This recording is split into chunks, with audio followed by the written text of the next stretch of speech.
Baik, kita ketemu di dalam mengikuti perkuliahan pengembangan sumber daya air. Saat ini tentunya karena pada awal-awal perkuliahan akan menjelaskan tentang apa yang dimaksud dengan pengembangan sumber daya air pada bagian pendahuluan.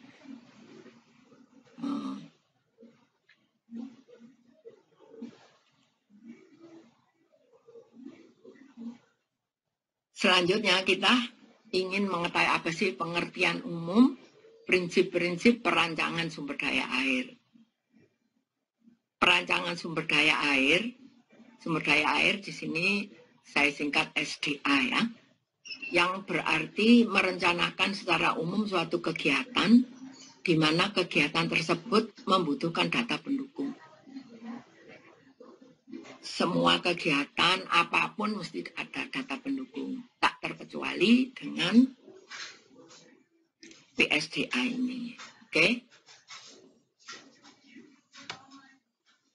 Kegiatan perancangan sumber daya air dapat berupa perencanaan fasilitas pengadaan dan pemanfaatan air. Istilah pengadaan air yang dimaksud antara lain adalah pembangunan waduk, tanggul, saluran irigasi, terowongan, perancangan pompa, dan lain-lain yang berhubungan dengan pengadaan air tentunya ya. Dan ini yang saya sebut ini sebagian aja, yang lain banyak sekali bangunan yang ada hubungannya dengan pengadaan air. Oke? Jadi ini adalah contoh pembangunan yang berhubungan dengan pengadaan air. Bangunan-bangunan tersebut yang paling besar adalah waduk. Kenapa? Karena waduk itu yang utama, tapi fasilitasnya yang lain-lain banyak, mulai saluran, mungkin juga waduk-waduk kecil, terus ada cek dam, tanggul, semua bisa menjadi satu di waduk ini. Makanya saya memberikan contoh satu bangunan besar yaitu waduk, merupakan bangunan sumber daya air terlengkap. Nah ini kalau waduknya besar, pemanfaatnya bisa multiguna. Misalnya untuk irigasi, PLTA, wisata, air minum, juga pengendalian banjir. Kalau pengendalian banjir itu selalu ya, selalu ada setiap kita membangun waduk, misalnya hanya untuk irigasi aja, mesti satunya untuk pengendalian banjir. Ya, jadi itu merupakan satu satuan. Misalnya, hanya untuk PLTA saja, tetap pengendalian banjir harus ada. Jadi pengendalian banjir itu merupakan kewajiban di dalam membangun waduk.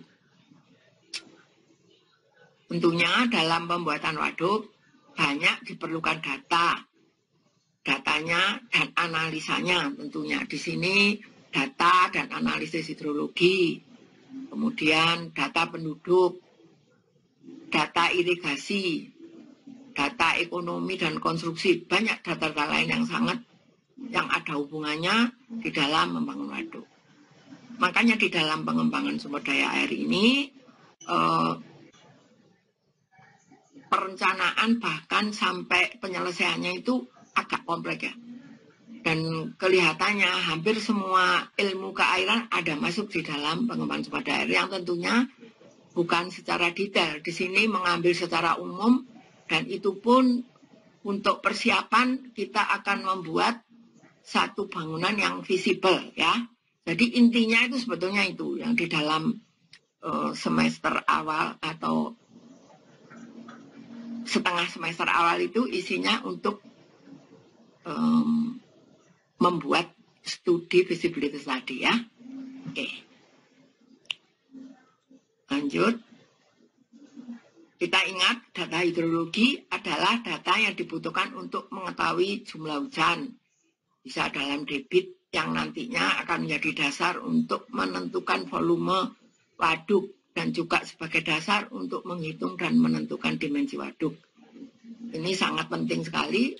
Jadi data hidrologi kalau belum ada maka kita harus mencari datanya. Tetapi biasanya data hidrologi itu sekarang ini sudah cukup banyak ya, karena di Indonesia ini waduk-waduk sangat banyak sekali dan data hidrologinya lumayan lengkap dan sudah banyak studi yang dibuat untuk menghimpun data hidrologi. Nah, di dalam pengembangan sumber daya air ini kita hanya bisa boleh mengambil data matang ya, artinya nggak perlu diolah. Karena tujuan kita bukan menghitung datanya, tetapi menggunakan data itu untuk membangun waduk. Lanjut. Kalau data penduduk adalah data untuk mengetahui kebutuhan penduduk, memenuhi listrik, memenuhi air minum ya. Jadi kalau kita tahu jumlah penduduk, kita bisa memperkirakan kebutuhan listrik berapa, air minum berapa. Karena nanti waduk yang akan kita rencanakan misalnya untuk beberapa manfaat atau multiguna tersebut. Kemudian data irigasi, data untuk mengetahui luasan dan produksi irigasi. Tentunya kenapa kok luasan ini, karena dengan luasan makin luas produksinya makin besar, tetapi juga penyediaan airnya juga lebih besar. Jadi di sini kecuali hasilnya yang dilihat juga kebutuhannya berapa. Oke. Jadi sementara ini data yang perlu produksi seperti listrik itu memproduksi, menghasilkan pemasukan, air minum juga, pengendalian banjir juga di sini agak datanya kurang ya, data pengendalian banjir, tapi dari data debit itu sudah tahu kita bisa memperkirakan banjirnya berapa. Jadi manfaat di sini semua adalah menghasilkan semua. Itu harus diketahui kebutuhannya berapa, hasilnya berapa. Selanjutnya ada data konstruksi atau data teknis jenis bangunan yang dipakai. Ini tentunya tergantung kepada dimensi yang kita buat ya. Ini data konstruksinya apa, bahannya apa. Seperti misalnya waduk itu kan pakai dam. Damnya itu bisa dam isian tanah, isian batu, dam beton ya. Jadi tergantung kepada jenis yang dipakai. Kemudian data ekonomi ini sangat penting karena semuanya ada hubungannya. Kalau kita bangun begini, biayanya berapa. Kalau volumenya begini bisa menghasilkan berapa. Jadi mengetahui biaya dan manfaat sebagai dasar studi kelayakan. Oke. Saya kira ini sudah untuk pengetahuan dasar sudah agak memenuhi ya. Nah, dari penjelasan yang tadi, sekarang ke arah penjelasan tugas pembuatan studi kelayaan. Nah, pembuatan studi kelayaan ini nanti sebagai tugas akhir ya.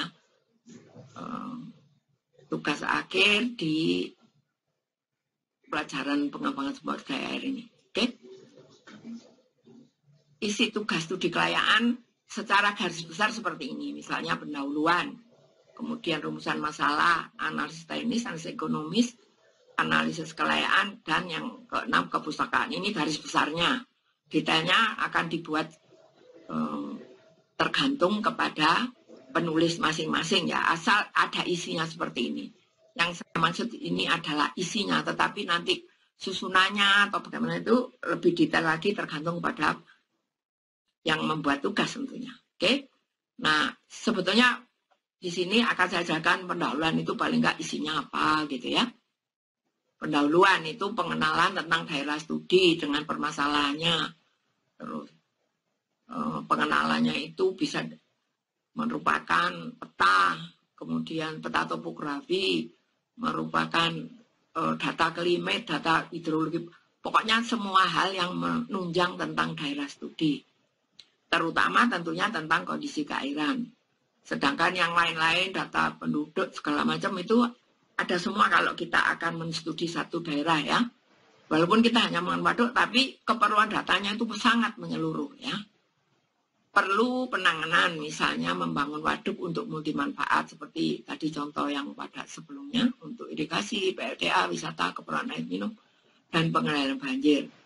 Bangunan waduk ini dievaluasi layak secara teknis juga ekonomis. Jadi pada pendahuluan itu menceritakan tentang keadaannya, terus permasalahannya apa, pengatasannya apa. Jadi seperti ringkasan itu sudah. Jadi dengan membaca pendahuluan, yang membaca itu sudah tahu akhirnya itu ini gitu ya. Atau kadang-kadang disebut ringkasan juga bisa ya. Tapi ini saya cantumkan di pendahuluan, tapi detailnya nanti tergantung kepada yang penulis. Pokoknya isinya tentang ini, tentang pengerjaannya apa, nanti akhirnya apa. Ini ya dievaluasi secara teknis juga ekonomis. Oke. Selanjutnya adalah rumusan masalah. Rumusan masalah itu nanti studi nanti menghasilkan apa. Jadi apakah studi ini layak teknis, juga layak ekonomi. Kemudian harusnya ada satu visible atau tidak ya. Tetapi kalau layak teknis, layak ekonomi itu sudah mewakili bahwa visible ya atau layak ya. Jadi dua-duanya memenuhi. Sebetulnya ada juga satu yang nanti bisa dimasukkan atau sementara ini adalah layak lingkungan. Layak lingkungan nanti bisa dimasukkan ke kelayakan teknis atau ekonomi merupakan constraint atau apa ya, tidak disebutkan secara jelas ini. Tetapi sebetulnya lingkungan itu juga harus diperhitungkan di dalam memperhitungkan kelayakan satu proyek. Analisis teknis itu kalau di dalam studi kelayakan kita buat ini adalah berisi perencanaan bangunan secara garis besar serta mendapatkan jaminan keamanan. Jadi perhitungan yang kita buat itu nanti bukan detail desain. Perencanaannya merupakan garis besar perencanaan. Nanti misalnya perencanaan tersebut merupakan usulan yang visible, bila sudah diterima, baru kita akan membuat detail desain. Tetapi yang penting dengan dimensi seperti itu, apakah aman? Ini ada perhitungan keamanan, ini harus ada lengkap ya kalau keamanan, karena mungkin tidak akan visible kalau tidak aman ya, tidak akan aman secara teknis. Jadi walaupun hitungan bangunan itu secara garis besar, tapi mengenai keamanan tetap harus dihitung. Di bawah kan saya ini tulis dengan penyelesaian secara praktis. Memang nanti di dalam menghitung perencanaan, dimensi segala macam itu dengan cara praktis ya. Tentunya kalau Anda ingin yang detail, iya di dalam konstruksi, di dalam mekanika teknik, konstruksi beton, itu yang detail desainnya. Oke. Jadi kasarannya ya kalau makanan gitu ini gado-gado ya, segala macam ada gitu ya. Tapi secara garis besar. Oke. Berikutnya analisa ekonomi adalah bahasan tentang analisis biasa. Ini kalau di sini analisa ekonominya agak detail ya, karena di sini kasar atau umum atau enggak umum, artinya umum atau detail itu sama kalau di analisis ekonomi. Jadi nanti perhitungannya misalnya mathematical finance-nya sama harus sama dengan kalau kita mengikuti pelajaran ekonomi teknik ya. Tentunya Anda ada sebagian besar sudah ikut pelajaran ekonomi teknik yang juga merupakan dasar dari penyelesaian tugas PSDA ini. Oke. Lanjut. Nah, setelah analisa teknis, analisa ekonomis, ada analisis kelayaan, di mana analisis kelayaan itu membandingkan biaya dan manfaat bila kalau kita mendapatkan angka yang lebih besar satu, maka itu proyek tersebut layak. Ya, jadi dengan mudah kita bisa menentukan misalnya dengan BC ratio. Sebetulnya analisa kelayaan bukan aja BC ratio, tetapi banyak hal yang lain. Tapi paling nggak ada ini yang lain, misalnya pakai IRR atau internal rate of return ya, internal rate of return dan lain-lainnya, banyak yang menjadi kriteria. Tapi paling umum kita pakai kriteria BC ratio lebih besar satu. Oke, selanjutnya kepustakaan. Kepustakaan ini sangat penting karena bila Anda menyatakan sesuatu harus ada.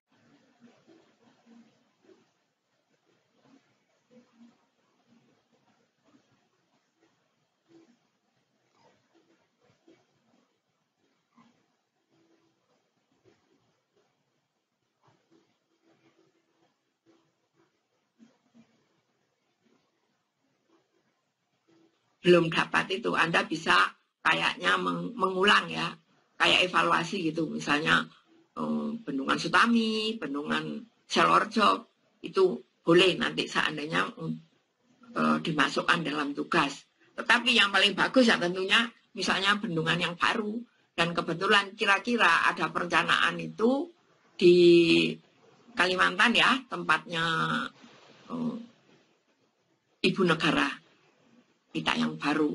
Itu sekarang lagi membuat, Kementerian PU lagi membuat banyak studi tentang itu. Saya kira kalau misalnya Anda bisa mencari data tentang itu, terus Anda membuat visibility tadinya, bahkan bukan lagi latihan itu, bukan lagi tugas, tapi bisa dijadikan skripsi, jadikan tesis ya, karena belum dibangun kan, berarti baru kan studinya.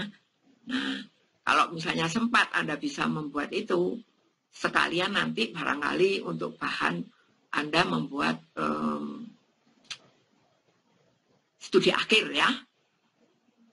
Jadi di sini di dalam pelaksanaan PSDA sekalian Anda belajar untuk mengumpulkan data, kemudian membuktikan bahwa data yang Anda ambil itu ternyata mendukung. Oke?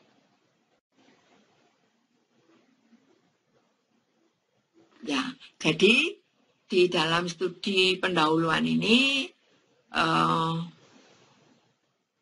maksudnya bukan studi pendahuluan, tetapi dalam section atau bab pendahuluan, kiranya sudah cukup ya ini ya. Jadi kalau ada pertanyaan, bisa lewat Google ya, lewat Google, karena saya juga mendaftarkan perkuliahan ini di Google. Nah, maksudnya Google Classroom ya, kalau Google itu kan banyak ya, jadi Google Classroom Anda bisa menanyakan. Saya kira pada awal-awal perkuliahan ini, atau pada, kalau saya memberikan adalah bagian pertama pengembangan sumber daya air, saya akhiri sekian. Dan nanti akan disambung lagi pada minggu berikut tentang yang lain lagi. Tetapi kira-kira ya sangat berhubungan ini, tapi agak belum sampai ke teknisnya ya. Oke, sampai ketemu lagi.